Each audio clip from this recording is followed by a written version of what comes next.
მოგესალმებით, მოგეხსენებათ, რომ ხელისუფლებამ გადაწყვიტა ერთი ხელის მოსმით მოხსნას ის პრობლემა, რომელსაც ბიძინა ივანიშვილის ფაქტორი ქვია.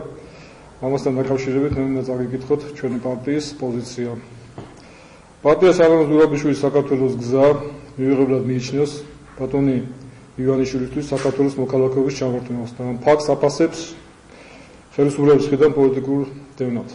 გადაწყვეტილება, რომელიც თითქოს ეყრდნობა საქართველოს კონსტიტუციას და მოქალაქეობის შესახებ კანონს, წარმოადგენს სამართლის უხეშ დარღვევას. მას შემდეგ, რაც ბატონმა ივანიშვილმა უარი განაცხადა რუსეთისა და საფრანგეთის მოქალაქეობაზე, ეს განცხადება ხდება საფუძველი იმ გადაწყვეტილებისა, რომელიც გააჟღერა საჯარო რეესტრმა.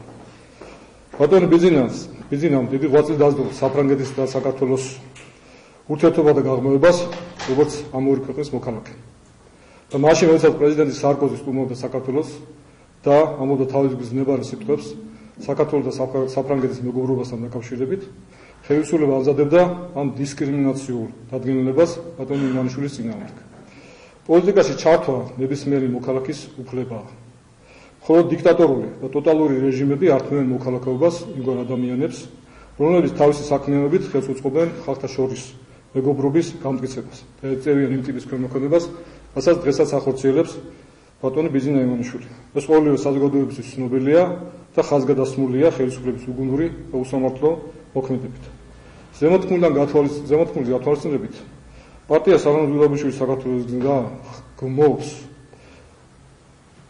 ბიძინა ივანიშვილისთვის საქართველოს მოქალაქეობის ჩამორთმევის ფაქტს და მოუწოდოს ხელისუფლებას შეწყვიტოს მისი პოლიტიკური დევნა და აღადგინოს ბატონი ივანიშვილი თავის ბუნებრივ სამოქალაქო უფლებებში. ასევე მინდა დავამატო ჩვენ ღია წერილით მიმართეთ საფრანგეთის საელჩო საქართველოში და გსურს მოვისმინოთ ბატონი ერჩის პოზიცია და მოსაზრება ამ ფაქტთან დაკავშირებით.